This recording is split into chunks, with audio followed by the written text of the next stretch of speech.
होली का दिन था। पूरी कॉलोनी रंग और खुशी से भरी हुई थी। ढोल की थाप, पानी की पिचकारियों की आवाज और बच्चों की किलकारियां, सब कुछ बहुत सुंदर लग रहा था। लेकिन उस साल एक ऐसी चीज हुई जो शर्मा परिवार को कभी भूल नहीं पाया। नंदिनी शर्मा, 9 साल की एक चंचल प्यारी सी लड़की। गीली आंखें, नाक पर छोटी सी कालची और हमेशा हंसती रहने वाली नंदिनी अपने मोहल्ले की जान थी। उसकी अम्मी सावित्री शर्मा एक गृहिणी थी और उसके पिताजी रमेश शर्मा एक सरकारी दफ्तर में काम करते थे। घर छोटा था लेकिन प्यार बड़ा था। 3 कमरे, एक आंगन और एक पुराना नीम का पेड़ जो घर की दीवार के साथ साथ ऊपर उठ रहा था। उस होली के दिन नंदिनी सुबह से ही बाहर खेल रही थी। उसकी सहेली मीनू और पिंकू दोनों उसके साथ थे। तीनों ने एक दूसरे पर रंग डाल के पानी के गुब्बारे फोड़े थे और अब दोपहर होने वाली थी तो सावित्री ने आवाज लगाई, नंदिनी अंदर आ, खाना तैयार है। लेकिन नंदिनी बहुत जिद्दी थी।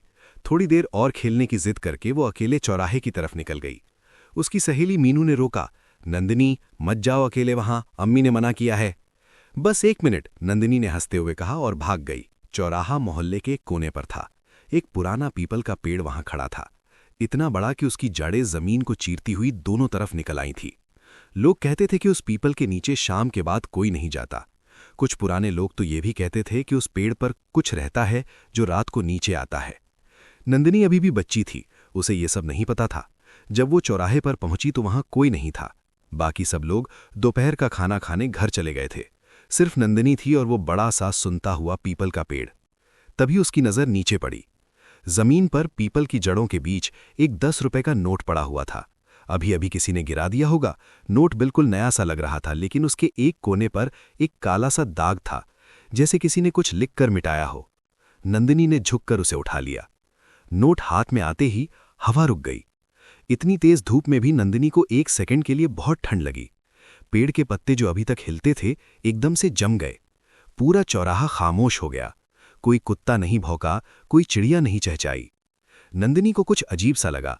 उसने नोट को अपनी मुट्ठी में भींच लिया और घर की तरफ भाग गई। पीछे पीपल के पेड़ की एक मोटी जाड़ धीरे धीरे जमीन के अंदर खिंच गई, जैसे कोई उस पर से हाथ हटा रहा हो। घर आकर नंदिनी ने खाना खाया। नोट को उसने अपनी फ्रॉक की जेब में रख लिया। अम्मी को नहीं बताया, क्योंकि डरने का था कि अम्मी पूछेंगी कहां से लाई। रात को सोते वक्त नंदिनी ने नोट को अपने तकिए के नीचे रख दिया। वो रात शर्मा परिवार की जिंदगी की सबसे पहली खराब रात थी। रात के करीब 3 बजे, जिस वक्त को लोग अमावस का पहर कहते हैं, यानी वो वक्त जब रात सबसे गहरी होती है, सावित्री की आंखें अचानक खुल गईं। कोई आवाज आई थी, एक धीमी सरसराती हुई आवाज, जैसे कोई जमीन पर कुछ घसीट रहा हो। सावित्री ने सोचा बिल्ली होगी, लेकिन फिर एक और आवाज आई, बार बार एक ही रिदम में, टक टक टक, जैसे कोई नंगे पांव एक एक कदम रख के चल रहा हो। आवाज नंदिनी के कमरे की तरफ से आ रही थी। सावित्री उठ के बैठे। रमेश अभी भी सो रहे थे, गहरी नींद में। सावित्री ने धीरे से उन्हें उठाने की कोशिश की, लेकिन वो ऐसे सो रहे थे जैसे बेहोश हों। कुछ अजीब था। रमेश बहुत हल्की नींद वाले थे, एक सरके की आवाज में उठ जाते थे, और आज वो एक नहीं हिल रहे थे। दिल धड़कता हुआ सावित्री अकेले उठ के नंदिनी के कमरे की तरफ चली। दरवाजा बंद था, लेकिन दरवाजे की नीचे की दराज से एक पतली सी रोशनी आ रही थी, नीली फीकी सी रोशनी, जैसे अंदर कोई नीला बल्ब चल रहा हो। लेकिन नंदिनी के कमरे में कोई नीला बल्ब नहीं था। सावित्री ने दरवाजा खोला। अंदर सब ठीक था। नंदिनी सो रही थी, बल्ब बंद था, नीली रोशनी गायब। लेकिन कमरे में एक खुशबू थी, मिट्टी और फूल की खुशबू, लेकिन वो फूल जो पुराने जमाने में शमशान में चढ़ाए जाते हैं। सावित्री एक जमींदार घर की बेटी थी। उसने बचपन में ये खुशबू एक बार महसूस की थी, जब उनके गांव में एक बुजुर्ग का इंतकाल हुआ था, और पूरी रात वो स्मेल हवा में रही थी। सावित्री का दिल कांप गया। उसने नंदिनी को छुआ। नंदिनी बहुत ठंडी थी, इतनी ठंडी कि हाथ लगाकर सावित्री पीछे हट गई। होली के एक दिन बाद भी कुमकुम के निशान नंदिनी के गाल पर थे, लेकिन सारे निशान अब एक ही कलर के लग रहे थे, काले। सावित्री ने सोचा कल बारिश में भीग ली होगी, ठंड लग गई होगी, सुबह उठ के उसे डॉक्टर के पास ले जाएंगे। लेकिन नंदिनी उठना ही नहीं चाहती थी। अम्मी मुझे नहीं उठना, वो बोलती रही, लेकिन उसकी आवाज अजीब लग रही थी, भारी, जैसे किसी ने उसकी आवाज में कुछ मिलाया हो। जब तक स्कूल का वक्त आया, नंदिनी के माथे पर बुखार था, 104 डिग्री। सावित्री घबरा गई। रमेश डॉक्टर के पास ले गए। डॉक्टर ने देखा, कुछ नॉर्मल दवाइयां दी और बोला, होली में बाहर थी, धूप ज्यादा लग गई, ठीक हो जाएगी। लेकिन नंदिनी ठीक नहीं हुई। पहले दिन बुखार, दूसरे दिन बुखार और साथ में खाना नहीं खाना, तीसरे दिन बुखार, खाना नहीं और आंखें। सावित्री के मन के अंदर कुछ टूट सा गया जब उसने नंदिनी की आंखें देखीं। उनकी वो चमक, वो नटखट रोशनी कहीं गायब थी। आंखें सिर्फ ताकने लगती थीं, खाली, गहरी, जैसे किसी ने अंदर से कोई दिया बुझा दिया हो। और नंदिनी किसी से बात नहीं करती थी, किसी से नहीं, न अम्मी से न पिताजी से। हाँ, रात को उठ के खिड़की के पास जरूर जाती थीं और घंटों तक बाहर अंधेरों में देखती रहती थीं। चौथी रात पहली सच्ची भयंकर घटना हुई। रात के 2 बज रहे थे। सावित्री सो नहीं पाई थी। बेटी की चिंता ने आंखें खोली रखी थी। वो अपने कमरे में लेटी हुई छत को घूर रही थी जब उसने सुना, नंदिनी हंस रही थी। छोटी छोटी धीमी धीमी सी हंसी, लेकिन वो हंसी नंदिनी की नहीं लग रही थी। वो हंसी बहुत बुजुर्ग लग रही थी, जैसे कोई बहुत बूढ़ा इंसान सालों की तकलीफ के बाद किसी बात पर हंस रहा हो। सावित्री भागी, नंदिनी के कमरे का दरवाजा खोला। नंदिनी वहां थी, अपने बिस्तर पर बैठी हुई, रात के अंधेरों में। कमरे में लाइट नहीं थी, लेकिन नंदिनी की आंखों से एक हल्की सी नीली चमक आ रही थी, बिल्कुल वैसी जैसी पहली रात दरवाजे के नीचे से आई थी। नंदिनी, सावित्री की आवाज कांप रही थी। नंदिनी का सर धीरे धीरे घूमा, एकदम धीरे, इतना धीरे कि सावित्री की सांस रुक गई। अम्मी, नंदिनी बोली, लेकिन उसकी आवाज बिल्कुल फ्लैट थी, जैसे किसी ने एक रिकॉर्ड बजाई हो। कोई फीलिंग नहीं, कोई बचपन नहीं। बेटा क्या हुआ, क्यों जाग रही है? नंदिनी ने एक पल रुका, फिर बोली, वो आ गई है अम्मी। वो कहती है नोट मेरा था। सावित्री का पैर वहां से उठना नहीं चाहता था। कौन? नंदिनी ने आंखें बंद की और फिर खोली। वो नीली चमक गायब थी। कोई नहीं अम्मी, मुझे नींद आ रही है, नंदिनी ने नॉर्मल आवाज में कहा और लेट गई, बिल्कुल ऐसे जैसे कुछ हुआ ही नहीं।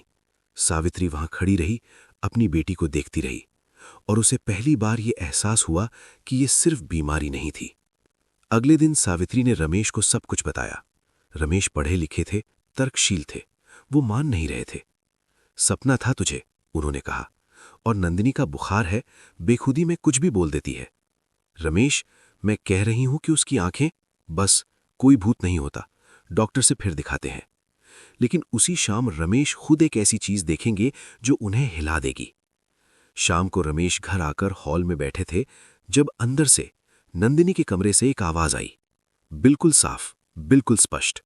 एक औरत की आवाज, बड़ी, गहरी, खराश भरी। कोई मंत्र पढ़ रहा था, और वो आवाज नंदिनी की नहीं थी। रमेश एकदम से खड़े हो गए, भागे अंदर। दरवाजा खोलते ही खामोशी। नंदिनी अकेली अपने बिस्तर पर लेटे लेटे छत घूर रही थी। नंदिनी, अंदर कौन था? कोई नहीं पिताजी। आवाज आ रही थी। कौन सी आवाज? रमेश ने अपनी बेटी की आंखों में देखा और उन्हें कुछ ऐसा मिला जो उन्होंने पहले कभी नहीं देखा था। एक गहराई, एक खामोशी जो सिर्फ 9 साल की बच्ची में नहीं होती। वो कमरे से निकलकर सावित्री के पास आए। किसी को बुलाओ, उन्होंने एक ही सांस में कहा, पंडित जी को या जो भी हो। मोहल्ले में एक बुजुर्ग थे, हरिप्रसाद तिवारी। लोग उन्हें तिवारी बाबा कहते थे। वो एस्ट्रोलॉजर थे, यंत्र मंत्र जानते थे और काफी सालों से इस मोहल्ले में रहते थे। सावित्री उनके पास गई। तिवारी बाबा ने पूरी बात सुनी, नंदिनी के चौराहे जाने की बात, नोट की बात, बीमारी की बात, कमरे की आवाजें, सब कुछ। बुजुर्ग का चेहरा गहरी चिंता में डूब गया। वो पीपल का चौराहा, उन्होंने कहा, मैंने सालों पहले गांव के लोगों को बताया था, वहां एक स्थायी आत्मा है, एक औरत की आत्मा जो बहुत सालों पहले वहीं मरी थी, होली के दिन। कहते हैं किसी ने उस पर अपना हक लिया था और वो रूठ गई थी, तब से वो वहां रहती है। उसकी चीजें उसकी होती हैं, जो भी वहां से उठाएगा वो समझे कि कुछ और भी उसके साथ आ गया। मतलब? रमेश ने कहा, मतलब वो नोट सिर्फ नोट नहीं था, वो उसकी निशानी थी, और नंदिनी ने उसे उठाकर एक रिश्ता बना लिया है, एक दरवाजा खोल दिया है। सावित्री के हाथ कांप रहे थे। अब क्या होगा? अभी वो अंदर है, पूरी तरह नहीं, बस एक तरफ से दूर से देख रही है, पीट रही है। अगर ये 3 पूर्णिमा तक ऐसा चलता रहा तो। तिवारी बाबा रुके, फिर धीरे से बोले, फिर नंदिनी यहां नहीं रहेगी, सिर्फ वो रहेगी। घर में एक भारी खामोशी छा गई। तिवारी बाबा ने कहा कि पहले नोट को ढूंढना होगा। वो नोट ही सब कुछ है। जो चीज आई थी वो उस नोट से चिपटी थी। उसे किसी खास तरीके से नष्ट करना होगा। सावित्री भागी नंदिनी के कमरे में, तकिए के नीचे हाथ डाला, नोट नहीं था। शीतल के पूरी रूम में खोजा, नहीं मिला। नंदिनी से पूछा, बेटा तेरा वो नोट कहाँ है जो तू लाई थी?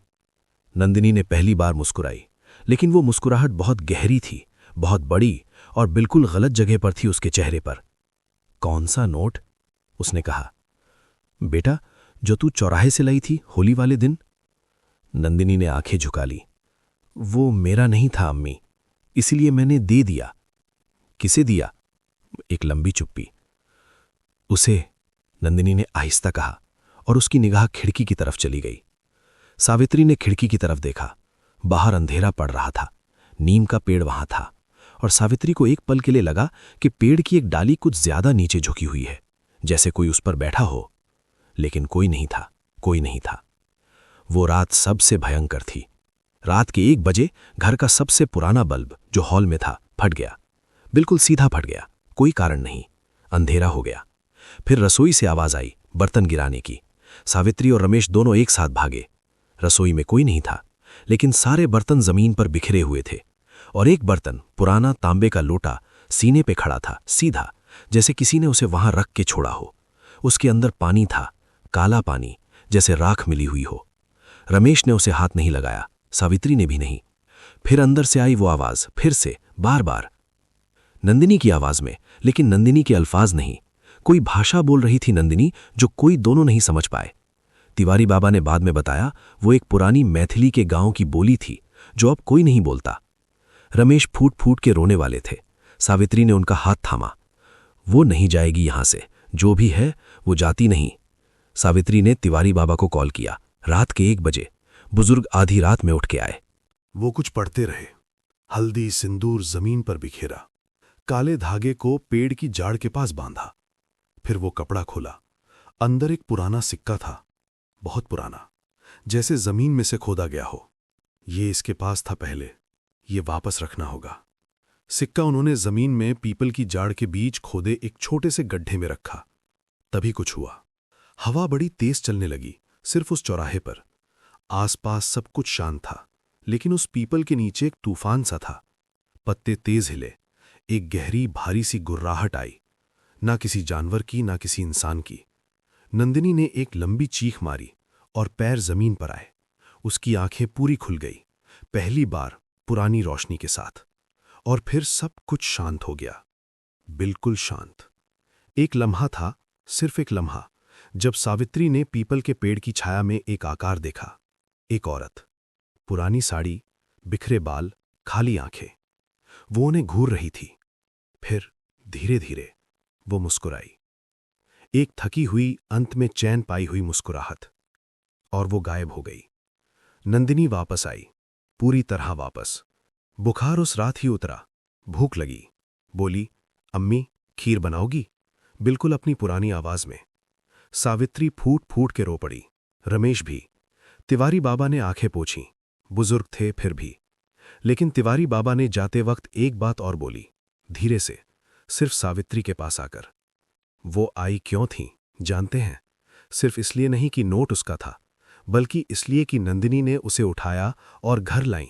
इसका मतलब था कि कोई है जो उसे देखेगा, जो उसे मानेगी। वो बहुत अकेली थी, सालों से वहां। और आज जब ये सब हुआ, तो वो आखिरकार, कुछ हुआ उसके साथ, कुछ जो पहले नहीं हुआ था। क्या हुआ? बाबा ने हल्का सा स्माइल दिया। किसी ने उसे नोट दिया, मतलब उसकी इज्जत की, और अंत में सिक्का लौटाकर उसकी चीज वापस दी। इज्जत दोनों तरफ से मिलती है। अब वो आगे जा सकती है। महीने बाद नंदिनी एक दिन फिर चौराहे की तरफ गई, अम्मी के साथ। उसने पीपल के पेड़ के पास रुक के हाथ जोड़े। क्या कर रही है? सावित्री ने पूछा। नमस्कार कर रही हूं, नंदिनी ने कहा, दादी जी को। सावित्री चौंक गई। दादी जी? नंदिनी ने मुस्कुरा के कहा, वो बुरी नहीं थी अम्मी, वो सिर्फ थक गई थीं। बहुत लंबे अरसे से अकेली थीं। अब वो गई हैं, अच्छी जगह। सावित्री ने अपनी बेटी को हाथ थामा। दोनों खड़ी रहीं कुछ देर वहां। पीपल के पत्ते धीरे से हिले, लेकिन हवा नहीं थी। आज भी उस मोहल्ले के लोग कहते हैं, होली के दिन उस चौराहे से कोई चीज मत उठाओ। जो जमीन पर मिले, नोट हो, सिक्का हो या कुछ और, छोड़ दो वहां। क्या पता कुछ चीजें सिर्फ किसी की होती हैं और कुछ चीजें अकेली नहीं रहना चाहती। दोस्तों, अगर ये कहानी आपको पसंद आई तो चैनल को लाइक और सब्सक्राइब जरूर करो और कमेंट्स में बताओ, क्या आपने कभी ऐसी कोई चीज एक्सपीरियंस की जो एक्सप्लेन नहीं हो पाई। हम मिलते हैं अगली कहानी में, रात के अंधेरों में।